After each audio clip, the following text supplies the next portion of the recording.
Саламатсызбы, урматтуу көрөрман. Жаңы жылдан кийинки биринчи көрсөтүүбүз болгон үчүн баарыңыздарды жаңы жылыңыздар менен куттуктаганга, ийгилик кааганга уруксат этиңиздер. Ал эми бүгүнкү статус көрсөтүүбүздүн биринчи коногу белгилүү тележурналист, публицист Чыңгыз Айтматов атындагы сыйлыктын лауреаты, анан кыргыз адабиятында дагы өзүнүн орду бар. Жазуучу десек да болот. Менин кесиптешим Данияр Исанов деген мырзаны чакыргам.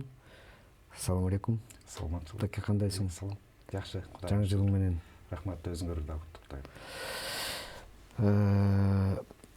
Даке, сени менен акыркы убакта ушул абдан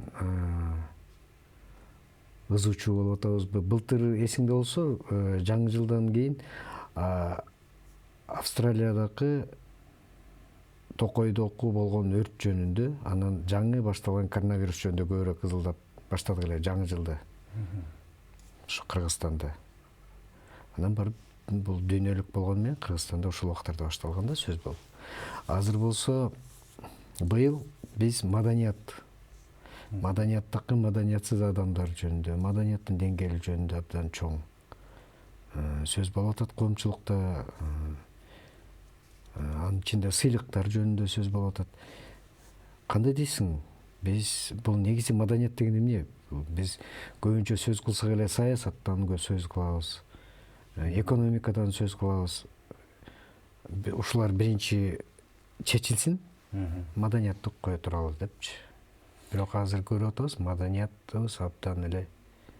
Бирок биринчи маданият эмне экенин сүйлөшүп албайлыбы, сенин оюңду билгим келип атат. Кайсыл гана өлкө болбосун, биринчи өзүнүн улутунан чыган уулдары, кыздар менен сыймыктанат.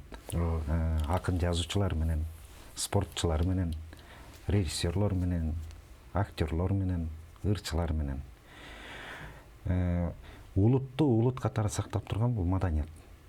Бирок биз ошону биздин бүгүнкү күнгө чейинки 30 жылдык бийлик маданиятты өгөйлөп келди да.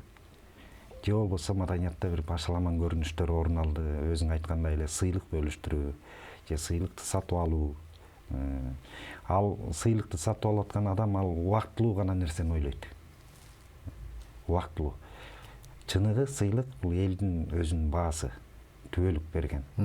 Мисалы, Владимир Высоцкий өмүрүндө композиторлор союзунун мүчөлүгүнө кабыл алынбай койгон. Жазуучулар союзун өгөйлөп жолотпой койгон. Мүмкүн ал барбаса да керек. Кабыл да алган эмес, өзү да суранган эмес, бир барак грамотага да ээ болуптур. Бирок Высоцкий 25-июнда Олимпиада болуп атканда, Олимпиаданы таштап туруп элдер анын жаназасына келип атат. 108 миң 82 жыл. 80-жыл. 80 жылы. 108 миң адам аны акыркы сапарга узатабыз деп Москванын көчөсүн кым-кубут эл каптаган. Анын ошол Таганка театрынан көрүстөнгө чейинки жол жалаң гүл төшөлүп калган дейт. Бул элдик чыныгы уул, элдин аброюна ээ болгон да. Высоцкийди дагы кезегинде ошо чындыкты айткан үчүн, коомдогу башаламандыкты сынга алган үчүн өгөйлөп, чоңдор мындай жакшы мамиле кылбай көңүл сыртында калтырып келген да. Ал да өкүнгөн. Эмнеге менин эмгегим такыр бааланбайт деп.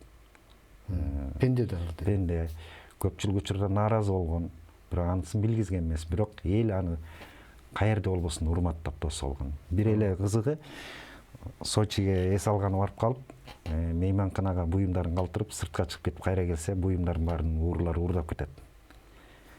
Анан уурлар аны уурдап кетип, Высоцкийдики экенин билип, кайра алып келип коюшуптур да. Ал тургай уурлар дагы, түрмөдө отургандар дагы баардыгы тең аны өйдө санаган да, адам катары. Акыйкатты сүйгөн үчүн, акыйкатты айткан үчүн. Бул эми сыйлыктар боюнча. Эмгек сиңбей туруп, тааныш билиш аркылуу, же болбосо кандайдыр бир мамилелер аркылуу алынган сыйлыктын баркы жок экенин биз баарыбыз көрүп атпайбызбы? Ооба. Аны алган адамдар деле барктабайт экен. Аны кааласаңар тапшырып берем, кааласаңар алып койгула, менден андан кылым кыйшайбайт деген сөздөрүн угуп атпайбызбы? Кечээ жакында болгон окуя. Негизи ошондой эле болуш керек болчу да. Эми жанагындай мээнет менен алынбаган нерсенин баардыгы барксыз болот го. Ооба. Ошон үчүн аны туура эле кабыл алып атам мен, мисалы үчүн жеке өзүм. Ошондой эле болмок деп. Оңой келген нерсенин баркы жок да. Ооба, ооба. Мына кечээ эле жакында 12 январда белгилүү кинорежиссер Болот Шамшиев агайыбыздын туулган күнүнө байланыштуу ал киши көз өтүп кетпедиби былтыр? Эскери көчөсү болду да, ошол жерден бир жакшы сөз айтылды. Көп эле жакшы сөз айтылды негизи. Менин эсимде калганы Жалил Соданбек деген агай, режиссер, ал да кинорежиссер.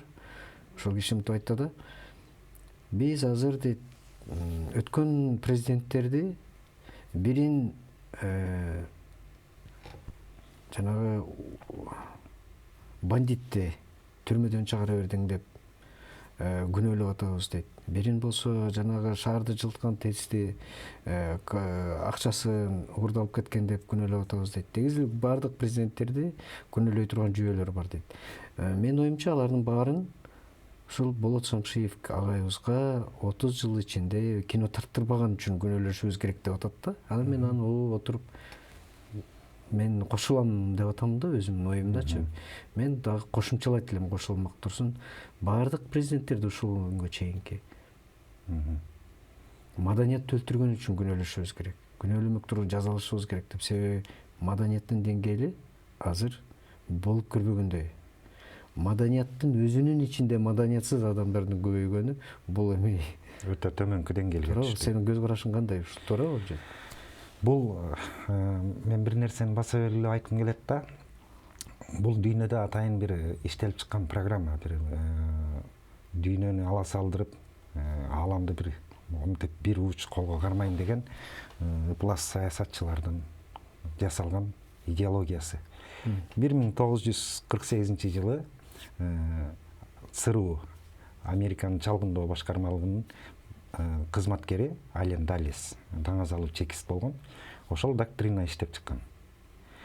Ал доктринасын 59-жылы Американын улуттук конгресси кабыл алган. Анда ал Советтер Союзун талкалаш үчүн эч кандай согуштун кажети жок. Адамдын руханий дүйнөсүн, адамдын аң сезимин биринчи талкалап алалы деген. Анан ошондо Союз жөн эле ыдырайт деген. Бул жана Айтматовдун, Чыңгыз Айтматовдун маңкуртундай да, мээсин кургатып салгандан кийин ал адамдын мээси өзгөрүүгө өтө ыңгайлуу деген сөзү бар Ален Даллестин. Биз муну үчүн Советтер Союзунан өзүбүзгө тилектеш адамдарды табабыз, аларды акчалай колдойбуз, сүрөтчүлөрдү, кинорежиссерлорду, акын жазуучуларды бузукулукка даңазалаган чыгармалар жаздырабыз. Анан адамда ташбоордук, мерездик, жемкорлук, садизм ушулардын баары өзүнөн өзү өсүп чыгат. Анткени бул адам табиятында жашыруун деген да. Ошонун баарын ойго түшүрүш керек. Айбанчылык инстинкти турган. Айбандык инстинктти козгойбуз деген. Мына ошонун кесепети өзүң билесиң, сен экөөбүз тең туш элебиз. Мисалы 1985-жылдары кайра куруу, ачык айкындуулук деп Горбачевдун убагында башталды. Сөз эркиндиги деди. 86-жылдан тартып эсиңде видео салондор жертөлөлөргө ачыла баштаган. Анан айырда эмне деген ыплас кинолорду анын баарыбыз эле көрдүк өспүрүм кезде. Өспүрүм кезде биздин мээ укмуш ыңгайлашат. Ошону биз абийир, уят, намыс деген үчүн гана балким бузулбай аман калдык. А бирок бузулуп далайлар түрмөдө отурат да. Ташбоордук жөнүндө ужас кинолор, коркунучтуу кинолор, порно кинолор.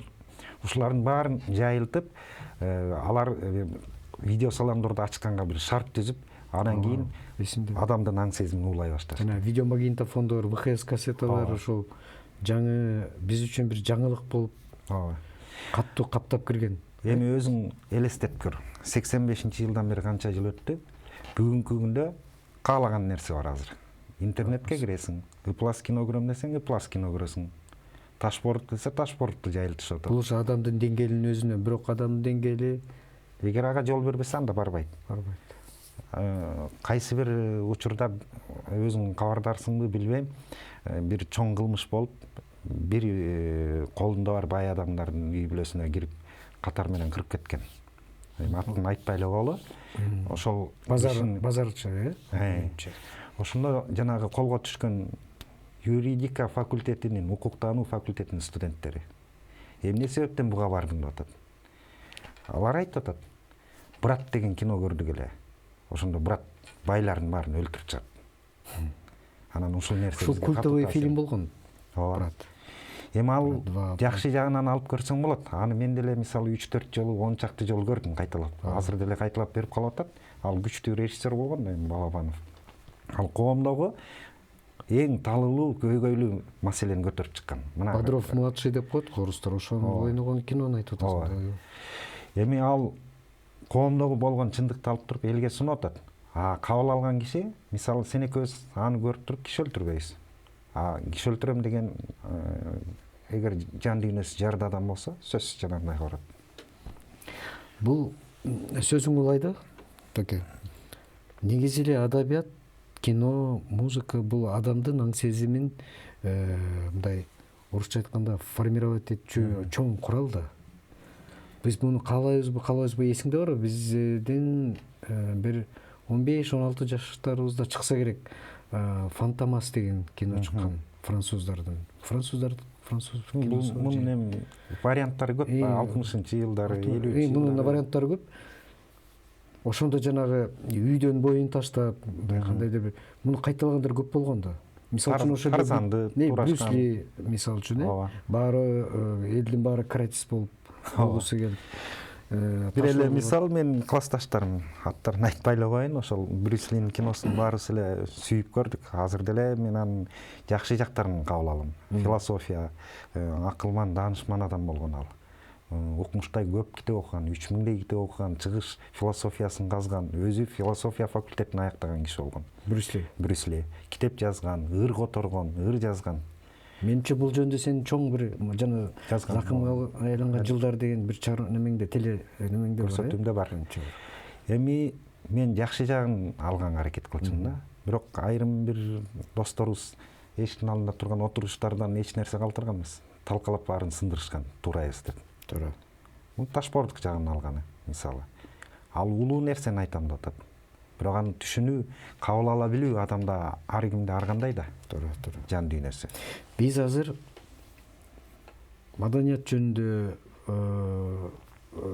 тарбия жөнүндө, билим жөнүндө сүйлөшкөнүбүздө биз бүгүнкү коомду кечээ бүгүн эле пайда болгондой мааниде сүйлөйбүз да.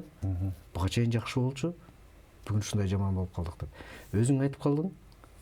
Биз жаңы студент болуп келген жылдары бул жанакы Советтер Союзу бузулуп, Кыргызстан өзүнчө эгемендүү мамлекет болгондон кийин баары башталды да. Туурабы? Туура. Жанагы даракты кыйган балтанын сабыда жык ачыт дегендей, мисалы үчүн журналистикада, адабиятта, кинодо, музыкада, керек болсо спортто дагы. Туура. Ошол эле чөйрөнүн адамдары, кандайдыр бир адамдар чыгып, терс нерселерди пропагандалап баштаганда. Эсиңде болсо, мен ойлойм да, биздин эң руханий деңгээлибиздин, маданиятыбыздын төмөн түшкөн, жана орусча айтканда нулевой точкасы бул Манас атабыздын Каникей энебиз менен болгон мамилесин төшөк бир белеси дегендей китеп чыккан. Эсиңде барбы? Эсибизде. Окурмандар үчүн деп, акча үчүн деп пайшамбабы же бейшембеби? Пайшамба. Ушундай деген гезит чыккан. Туурабы? Туура. Азыркы жанагы желтая пресса деп коет. Биз азыр мына хайп деп атабыз интернетден, фейсбуктардан, фейк деп атабыз. Ушак деп аткан деңгээлдеги маалыматтардын бардыгы менимче башталыш ошол жактан турат. Бул жана 91-жылы биз эгемендик алып өткөн мезгилде биз ачыгын айталы далдырап калдык да. Эмне кыларыбызды билбей. Өзүң билесиң, дүкөндөргө кирсең ак суу менен туз, нандан башка эч нерсе жок, килкиден башка. Биз ошондой мезгилде студент болдук, ошондой кыйынчылыкты көрдүк. Анан ал бир 2-3 жылга созулду. 2-3 жылдан анан кичине кененчилик келе баштады. Бир аз үйрөнүп иштегенде акча Соода боло баштады. Чет өлкөдөн буюм, айылдар, кийим, тамак аштар келе баштады. Бирок ошол мезгилде биздин мамлекет башчылары 1991 жылы алган эркиндигибиздин учурунда, эгемендиктин жылдарында биринчи кезекте саясатка басым жасабай, экономика, байыйм, жейм, уурдайм, тоноюм дебей, маданиятты биринчи бекемдеш керек болчу. Чек араны бекемдеш керек болчу. Ушул маселени бекемдеп, адамдын жан дүйнөсүнүн чек арасын, жамандыктардан коргой турган. Ушуну иштеп чыгып идеология керек эле бизге. Идеологиянын жоктугунан улам бир ар кайсы шылтоон айтышып, бир идеологиянын жасалма жол менен чыгарышып атты, бирок ал эч нерсеге жарабай калды. Жол аракет болду. Ал сиңбейт бизге. Туура эмес иштелдиби, жакшы иштелдиби билбейм. Бирок биз калың эл терең сиңире албай койдук. Руханий дөөлөттү биринчи кезекте басым жасаш керек. Канчалаган актерлор, канчалаган режиссерлор, сүрөтчүлөр, акын жазуучулар, ырчылар өлүп калды. 2000 жылга чейин эле. Ошол кыйынчылыктын айынан өзүн өзү кол салгандар болду. Көтөрө албай, ачкачылыкты, батирден батирге көчкөн жашоону, карыздардыкты, бүт кыйынчылыкты көтөрө албагандар сынды. Биз көп жоготууга учурадык. Биз ошолорду сактап калышыбыз керек эле. Алардын чыгармачылык көкүрөгүндөгү данегин пайдаланышыбыз керек эле. А мамлекет таптакыр эле өгөйлөп, шылдың менен карагандай болду да. Мен сен деле теле жаатында иштеп жүрбөйсүңбү? Тележурналист. Телевидение өзү негизи ушундай жер болот экен. Баардык коомдогу баардык айрыкча ушу саясаттын өкүлдөрү менен бат-бат жолугуп, алардын оюн угуп сүйлөшүп турасың да. Жеке мен канча мындай азыр биздин көпчүлүк саясатчыларыбыз бул ошол Советтер Союзу бузулайын деп аткан убакта жаш болуп, анан жанагы Кыргызстан өзүнчө эгемен болгондо мындай ушул менен эле тең катар келе аткан саясатчылар да көпчүлүк. Азыр эми көпчүлүгүнүн жашы бир топко барып калды. Бирок ошолор эгер азыр сүйлөсө, тим эле мындай ыйлагың келет да. Маданиятты корголук, анан коомдун абалы, ушунчалык жан дүйнөсү, патриотчулугу, анан ушундай мамлекетти куруу дегенде кадимкидей ишенесиң да. Кадимкидей ишенип, ынанып, колдоп, анан жана бизде фанаттар көбөйгөндө ошондон болот го. А бирок аларга бир суроо берген эч ким жок да. Убагында саясатта жүргөнүңүздө ушуга эмне үчүн көңүл бурган жоксуз? Сен айтып аткан нерсени айтып атам. Да, менчи. Биринчи кезекте же экономика деп экономиканы кыйратпасаңар. Экономика деле жок сүйлөй турган. Агрардык өлкө деп же бир айыл чарбасын кыйратпасаңар. Бизде айыл чарба да жок. Баардык тараптан биз бир эле маданият эмес, бирок ошонун баардыгы адамдын, жарандардын маданий деңгээли аркылуу болуп атпайбы? Туптуура айтасың. Адамда руханий жан дүйнөсү жарды болсо ал баарына барат. Ташкоордукка да барат, кайдыгерликке да барат, кошоматчылыкка да барат. Мекенingди уруп ойнойм дегенге чейин барат. Мекенди сүйлөгөн адамдар шылдың менен караган учурлар болгон. Азыр эми андай болбой кичине ойгонуп келатат. Бир сүйүнгөн жаштарда 17-18 балдарга чейин айрымдары мекен жөнүндө ойлонот да. 40-50 кишилер 30 жыл чарчадык биз баардыгынан. Айла жок, эми биздин ата журтубуз, мекенибиз, Кыргызстаныбыз ушундай кырдаалда турат, жардын бурчунда. Бир кадам кетсе, кеттик жардан ылдый кулап. Туура. Азыр бир кадамды тезирээк эсибизге келиш керек дагы. Тез арада, мисалы, азыркы келген өлкө башчысы, мамлекет башкаргандар маданиятка, руханий баалуулук менен адам жан дүйнөсүн байытканга аракет кылыш керек. Муну күчтөндүрүш керек. Азыр патриот адамдар көп. Мисалы, элдин арасында мен таптакыр эле жок дебейм. 90-жылдары жок болчу, аз болчу. 90-жылдары сен деле мен деле чыгып алып туруп, өлкөнү ойлобойлу деп сүйлөсөң, шылдың менен карагандарга мен көп эле кабылгам да. Ага убакытта болгон эмес да. Туура. Себеби курсагың ачып турса. Азыр эми кай жерден бир ушундай немеде жашадык да, туурабы? туура. Азыр Кудайга шүгүр, магазинге кирсең Бардыгы бар. баары бар. Кыскасы биз бир чоң бир согушту басып өткөндөй эле болдук да. Баштан өткөрдүк. Бул 42-согуш болгон жок, бирок жан дүйнөнүн, маңкуртчулуктун, дүйнөкорлуктун согушу болду деп эле ойлойм менчи. Биз ошондон калгандарбыз. Бирок ошол согушту жасагандар, ошол согуштун күнөөкөрлөрү азыр таң калып, колун жайып, нааразы болуп, анан мен куткарат элем дегендерин мен түшүнбөйм да. Эми ал күлкү келерлик. Азыр аттарын атабай эле коелу, эл жакшы билет. Коомдук ишмерлер, ошол Акаевдин жанында жүргөндөр эле, аксакал жашына келгендер, 70-80ден ашып 90го келип калгандар. Атын атасак деле болот, просто Кажети деле жок, эл өзү деле билет ким экенин. Баары эле билет.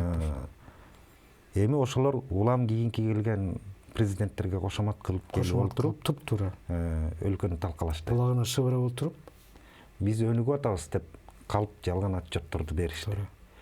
Ал акыры келип ушуга айланды. Азыр бир эле мүмкүнчүлүк бар, Садыр Жапаровда. Мисалы жаңы шайланган президентибиз. Эгерде ал мурункулардан өзү айткандай өрнөк алышым керек, тарыхтан өрнөк алам деп атат, жалган кошоматчылар же болбосо жалган отчетторго ишенбеш керек. Керек болсо Индиянын өлкө башкарган, мисалы Махатма Ганди, Джавахарлар Нерулар мисалы үчүн бийликте турган кездеринде элди аралаган. Кантип жашап атат, каерде эмне болуп элдин атат пейилин көрөйүн деп, көргөн. сезейин деп. Биздикилердики болсо бийликке келдиң бүттү. Элден өзүнчө мамлекет болуп бөлүнөт. Эл сонун жашап атат деп ойлойт. Элдин көйгөйүн укпайт. Анткени бияктан кагаз келип атат. Ой, укмуш болуп атат. Сиз келип өнүктүрүп атасыз. Биякта маданият да гүлдөп атат дейт. Айыл чарба гүлдөп атат, экономика гүлдөп атат. Бир аз кыйкырып сүйлөгөндөрдү чакырып туруп төшүнө Темир тезек тагат. Советтер Союзунун маалында эми ошону айтабыз да, биз башка биздин тарыхыбыз андан ары тоонун арасына эле кирип кетет экенбиз, башка анан Манаска барып такалабыз. Кечиресиң, бир кызык бир икая да бул болгон окуя. 1950-жылдардын орто чендеринде Джавахарлар Неру, Индиянын өлкө башын жетектеп премьер-министр болуп турган учурунда Ошо Раджниш, индиялык философ, ойчул, даанышман адам. Ошол университетте өмүрүнүн акыркы немесин Америкада жашаган, ошо. Америка кийин колап чыгып, анан өзү кайра Индиядан лагерь ачкан да. Атайын сүкүт чалуу, медитация боюнча. Анан көптөгөн миллиондогон адамдар агылып келген. Бул акыйкатты өмүр бою айтып жүрүп, эч нерседен коркпой 36 мамлекет муну кууп чыгарып таштаган. Анткени бизге каршы деген. Бул динге да каршы чыккан, саясатка да каршы чыккан. Жөн эле айткан бул. Жөн эле Кудайды көкүрөгүңмен тагына деп эле. Эч кандай саясаттын кереги жок деп. Саясатчыларга өмүр бою каршы чыгып жүрүп өткөн ал. 91-жылы өлдү. 89-жыл экен. Жаңылатам. Ошол бир эскерүүсүндө бар. Бир күнү жумушка кетип баратсам, университетте философиядан сабак берчимин дейт, окутуучу катары. Кетип баратсам эле элдер тегеректеп калышты дейт. Үйүлүп калыптыр дейт. Ошол Бомбейдин тегерегинде, аянтта. Баары ишенбилик жасап атат дейт. Көчөнүн баарын акыр-чекирден тазалашып. Анан мен дагы жардам берип өтүп кетип калам дейт. 1 саат жардам берем, нары өтүп кетем. Көрсө Неру келмек экен дейт. Неру келерде эле 3-4 күндө ушинтип калышты дейт, таптаза болуп. Анан мен ошонун эле нары бир 10 метр нары басканда эле бир забор турган дейт, дарбаза. Анын нары жагы таштанды жайнаган дейт, талкаланган дейт. Неруну жана жерден тосуп алдык, мынакей өнүгүп атат деп жанындагылар айтты дейт. Ошо калаа башчылары. Ошол жерде мен колумду көтөрүп туруп, токтой туруңуз. Мени уксаңыз, жүрүңүз, мен менен Нерге 10 метр нары басып коюңуз. Жетелеп барып көрсөтсөм, анан кийин карап, эми түшүнүктүү. Анан өзүнүн баягы визиткасын берип, каалаган убакта мага чалып, телефон менен кеңеш берип тур. Сен менин кеңешчим бол деп. 1 жылда 3 жолу 4 жолу мени кабыл алып, менин айткан кеңештеримди угуп турду дейт. ошону орундатып атты дейт. Бизде ушул нерсеге өлкө башкаргандар туш келбеш керек эле, эл менен бир болуш керек эле. Элден четтеген үчүн, элден чыккан үчүн аягы келип, биздин мурунку өлкө башчыларынын тагдыры аянычтуу көрүнүшкө айланды. Туура. Биз кээ бир көрөрман айтышы мүмкүн. Прагматик, материалист же болбосо билбейм кандай, бирок айтышы мүмкүн да. Эми Кудай эле дей бересиңер деп. Мен бирок баары бир айтайын. Бардык нерсе бейилден, анан Кудайдан болот экен. Таке. Биз адамдар, пенделер эч качан акыйкат болгонго аракет кылганыбыз менен биз акыйкат боло албайт экенбиз да. Биз баары бир жерден бирөөнө жакса, бирөөнө жакпаган жумуш жасайбыз да. Бирөөнө жакса, бирөөнө жакпаган сөз айтабыз. Бардыгы Кудайдын көзүндө турат. Анан ошол Кудайдын таразасында турат деп коем да. Мен өзүм жеке философиямда бардык айланып тегеренип, ар бир адам өзүнүн кылган жумушуна эмнеге татыктуулсу ошону алат деп. Ошонун ичинде улут дагы, коом дагы. Биз азыр байкасаң, биз өзүнөн өзү бир кандайдыр бир тазалануу процесси жүрүп аткандай сезилет да. Мисалы үчүн маданиятсыз адамдар өздөрү көрсөтүп атат. Аларды эч ким деле сууруп чыккан жок, көрсөтүп аткан жок. Бул маданиятсыз деп. Ошол эле кинодо деле, музыкада деле, башка да деле, спортто деле бирөөсү чемпионаттын чемпион болуп атса, бир чоң спорттук мелдештин бирөөсү бандит болуп атат, мисалы үчүнчү. Бирөөсү эмели бул чоң сөз. Бир убакта кыргыздар кино аркылуу, анан адабият аркылуу дүйнөнү таң калтырган экен. Адабиятта Чыңгыз Айтматовдун жазган чыгармалары жүзүлүү тилде которулуп дүйнө элдери окуган. Бул деген кызыгуу да чоң. Ал эми кинодо болсо Төлөм Шокеев тарткан, Болот Шамшиев тарткан, Убукеевтер тарткан кинолорду эң көп көрүүчүлөр көргөн. Азыркы тил менен айтканда прокаттагы лидерлер болгондо 60 миллиондон ашык адам көрүүчү. Электрондук эмес. Туура. Ошондой дүйнөгө Айтматовду берген, Манасты берген, таланттуу режиссерлорду берген, Миңжилкыевдей ырчыны берген, Базаров жана неме Чолпонбек Базарбаевдай бийчини берген, төкмө акындарды берген кыргыз эли эмне үчүн бүгүн ыйлактап бакырган бакырчактарды, долуларды, ушакчыларды берип атат. Мунун бардыгы маданий деңгээлде, туурабы? Туура. Биз ушуну сөз кылып атабыз. Жан дүйнөнүн жакырдыгы. Эми биз эмне кылабыз? Мисалы үчүн тамак аштан ууланган адамды больницага алып барып ашказанын тазалатабыз, туурабы? Жан дүйнөсү ууланган адамды, коомду кантип Аң сезимин тазалатыш үчүн ыйык чыгармалар эле орун алмаштырат. Боорукерликке, сезимталдыкка, патриоттуулукка үндөгөн чыгармалар менен айырып башташ керек да. Мунун баарын ордугун жанагындай, ордун баарын бая айткандай эле Ален-Далестин доктринасындагы көрүнүштөр ээлеп алды да. Тигини сүрүп чыгарды, боорукерликтин ордуна ташбордук деди. Биз эми ошону кайра түшүнүп эле турабыз, баарыбыз эле билебиз. Көптөгөн адамдар, өзгөчө улуу муундагы адамдар баарын көрүп эле кейип түшүнүп турат. Жаштардан эмне мындай ташбордук чыгып атат, адамдар эмнеге мындай ташбордук боло баштады деп. Ушунун баарын элеш керек да деп отуруп, жакшы нерсеге жол салалы, жакшы нерсени үйрөнөлү деп. Музыка укканда дагы бир көңүлдү көкүлөткөн, же бир патриоттуулукка үндөгөн, же сүйүү тематикасы, мисалы жакшы ырларды, жан дүйнөгө жеткен ырларды уксаң, сезимиң сергийт.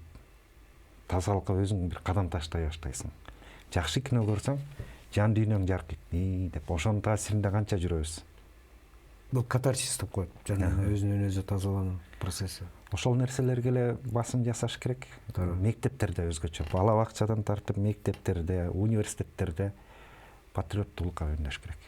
Жакшы, бирок үлгү өзүбүз болуш керек. Анткени университеттен же мектептин мугалимдери менен 100% мен аларга эч кандай жаман айткым келбейт. Эмгек кылып атат, канча кыйынчылыкты көрүштү. Мугалимдердин башынан көп кыйынчылык өтүп атат. Бирок баарыбыз чогуу чаран жардамдашышыбыз керек да. Ушуну алып кетиш үчүн. Бир эле мугалимдерге жүктөп койбой, ошол балдарды патриоттулукка үндөөдө, үгүттөөдө жакшы чыгармаларды, жакшы кинолорду сунуштап, мондай деп. Жакшы китептерди оку деп. Туура. Эми көрсөтүүбүздүн аягында таки ушундай бир жакшы сөз менен бүтүрөлүк, жакшы ойлор менен бүтүрөлүк. Себеби баары бир жакшы үмүт жарымыбыз. Биз үмүтүбүздү үзбөшүбүз керек да. Бир эле каалоом менен биз сынчылыкты токтотушубуз керек. Сырттан туруп алып, бирөөнү күнөөлөгөндө, андан күнөө издеп, карап турганда токтотушубуз керек да. Мамлекет биздин жалгыз баалуулугубуз экен. Биздин мамлекет. Дайыма адамдын жан дүйнөсүндө бул мүмкүн бокстук ринг болсун. Же болбосо жана эр уруш жүргөн октагон болсун. Же болбосо футбол ойногон стадион болсун, кино көргөн кинотеатр болсун, окуган китеп болсун, көргөн телевизорун. Мунун баардыгы жан дүйнөнүн, ар бир адамдын жан дүйнөсү. Ошол жерде жакшылык менен жамандык, акыйкат менен акыйкатсыздык, орусча айтканда добро менен злонун күрөшү, тынымсыз күрөшү жүрүп турганын унутпашыбыз керек да. Биз ага жөн эле көрүүчү катары карап отурбай, биз ошонун жакшы жагын колдогонго салымыбызды кошушубуз керек. Коомго ар бир туура айтасың. Коомго ар бир адам өзүнүн салымын кошуш керек. Туура. Четте карап турбай, кайдыгер карабай, кайдыгер калбай, менден кийинки ушул азыркы жашап аткан өлкөбүз биздин ата бабалар канча кан төгүп атып бизге аманат калтырды. Туура. Биз эми муну талкалап жок кылып, кийинки муундарыбызга каргышка калып отурбай, азыр аман сактап калышыбыз керек. Биздин колубуздан эмне келет? Биз экөөбүз азыр көчөгө чыгып алып, же болбосо соода кыла албайбыз, же өндүрүштө иштебейбиз. Биздин кесип башка. Биз көрүүчүлөргө ыйык, жакшы чыгармаларды тартуулашыбыз керек. Туура. Биздин колубуздан ошол эле келет. Алар көрөбү, көрбөйбү, бул болуш керек сөзсүз. Эртеби кечпи сөзсүз көрүүчү көрөрманы же угарманы, окурманы табылат. Мисалы жакшы чыгарманы жаратсаң, жакшы кино тартсаң, мисалы сен, же мен бир жакшы көркөм чыгарма жазсам, 1000 дебейин бир 10 эле кишинин аң сезимине ойгото алса, бул утуш. Тилекке жараша андай адамдар көп азыр. Чындыгында көп. Ойлонгусу келген, ойлонгон, акыл менен жашаган адамдар көптүгү бул үмүт берет да. Таке сага чоң рахмат. Убактыңды бөлүп. Менимче бул сөздү биз дагы улайбыз. Азырынча көрөрмандар менен коштошуп туралык.